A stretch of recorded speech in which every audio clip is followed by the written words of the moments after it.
Hello everyone, welcome to this week's edition of Book Review and Summary. This week I'm reviewing a book titled Open by Andre Agassi. The book is a memoir by Andre Agassi starting from his childhood to when he retired from professional tennis. Throughout those years, what happened in his life is what he has described in his book. Andre Agassi, as we all know, is an American retired professional tennis player who was number one tennis player at various points in his career, and he's also won 8 Grand Slams and an Olympic gold medal to his name. Now, moving to the summary, I've just broken the summary into 3 sections again. The first section is about his career in particular, professional life in particular, then is about what happened in his personal life, what he has described about his personal life, and the final portion is around the efforts that he has spent around his foundation that he has started.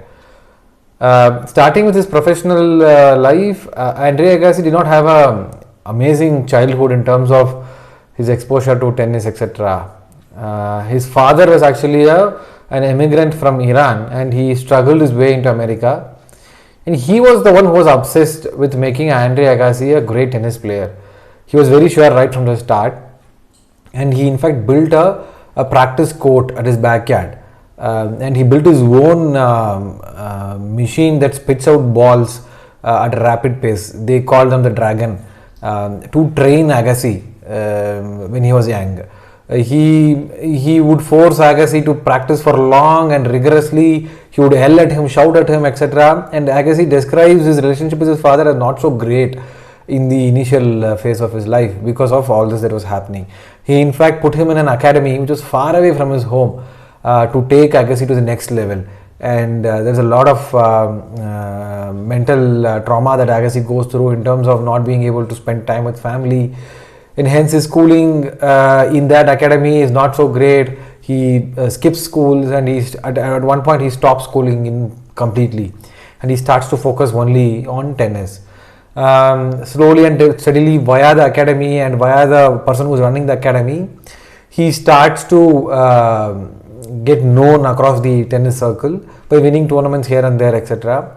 And his entry into mainstream tennis was not a great one. People called him more of a punk than as a tennis player because of his appearance and the attitude that he brought to the tennis court, and less for the game the game that he brought to the fore. And also with regards to the game, his progression as a tennis player was not a fairy tale. Throughout the book, if you see, he talks about the streams of losses that he has had in matches. Many a times he would lose in the first round to even novice players, etc. And he had to fight through to achieve the kind of things that he achieved in his life. And the other important point is, many a tournaments, if you see, he would win through the finals, and in the final he would meet Pete Sampras and lose to him.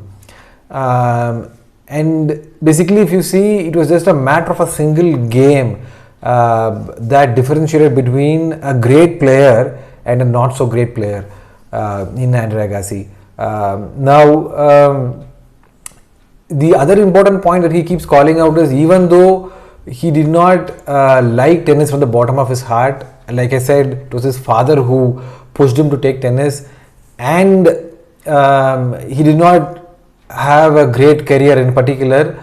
He kept making a lot of losses, etc. He did not stop playing tennis at any point in time completely. He kept nagging at it, and he had a bunch of friends who were around him always, who encouraged him to continue playing tennis for long. And that is one thing that clearly comes out in this book. The other important point that I would like to emphasize is on the medical condition that Agassi had, which is basically he walks pigeon-toed because of a certain condition in his spine. And the later half of his career, he had a lot of issues around that as well, and he had to keep injecting cortisone to ensure that he is able to stand upright after back-to-back matches when the body takes a lot of beating. Now, in spite of all of that, how he came about winning all of these matches, etc., is something of a story for all of us to read and understand in this book. Now moving on to his personal life. His personal life, like I said, his childhood was not so great, with a lot of focus on tennis, etc., less of education, and hence his family was also not very rich, so he had to struggle to make funds happen, etc., and all of that. The one good thing that he did was he had a circle of friends around, starting from his childhood, who grew up along with him, and he also had a good circle of friends even when he was a professional tennis player as well. And while they backed him and encouraged him to play good tennis, he also ensured that he did whatever is required to take care of them at various points in time. Now he dated an actress and married her for some time, and they did not work out actually. And we all know about Steffi Graf, who he married later on in life. But the fascinating point is that Andre Agassi had a thing for Steffi Graf right from the day he met her in a tennis tournament in the very early part of his career. But Steffi was not really interested because she had a boyfriend, and it stopped there. Then he marries this actress, and when he divorces this actress, he goes after Steffi again, and somehow wins her heart and then marries her, for the good. Now it is fun and interesting to read about the episodes where he tries to charm and woo Steffi Graf, and how that panned out. It's a fun story to read about. Now moving on to his foundation that he has set up. Andre and his friend, even when they were very young, when they did not have a lot of money, they decided that at some point in their lives, when they had a lot of money, they would set up a foundation and ensure that they take care of all underprivileged children, and which they do actually when they grow up and make money. They set up an academy to train underprivileged children in tennis. He also realizes that the lack of education at his early part of his life was not helping him when he actually was growing up in his life, and he brought in education also as a line item in the foundation's goals.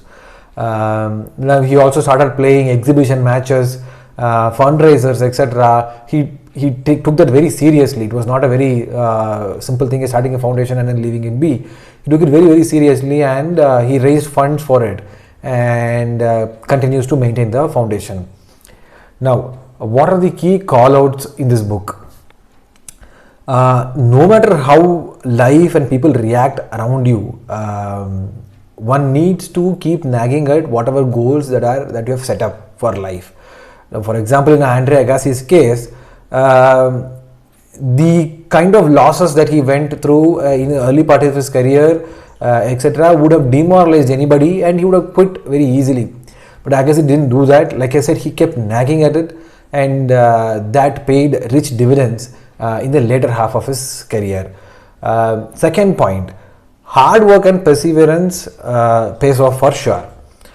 In Agassi's case, he went from a rank number 1 to rank number 160 at some point in his career also. There were a lot of discussions about his retirement, when Pete Sampras retired, when Jim Courier retired, when the people of that generation retired. A lot of discussion was made around that, but Andre Agassi kept playing because he knew that he had the energy in him, and he had that passion in him left over, and he kept nagging at it. And I think he was the oldest player to reach the number 1 position, ATP position, at some point in his era. The other important third point is, it is important to give back to society and family and friends, because they are the ones who build the infrastructure around which we live in. If you read the book, you will realize that the amount of time and effort that Andre Agassi has spent with his family and friends is just immaculate. It is not just about the funds, it's not just about the money, it's the time and the thought process that he gives for his friends and family, and that makes him very, very happy as well. With that note, we come to the conclusion of this week's review and summary. I'll catch up with you next week with another interesting book. Till then, goodbye.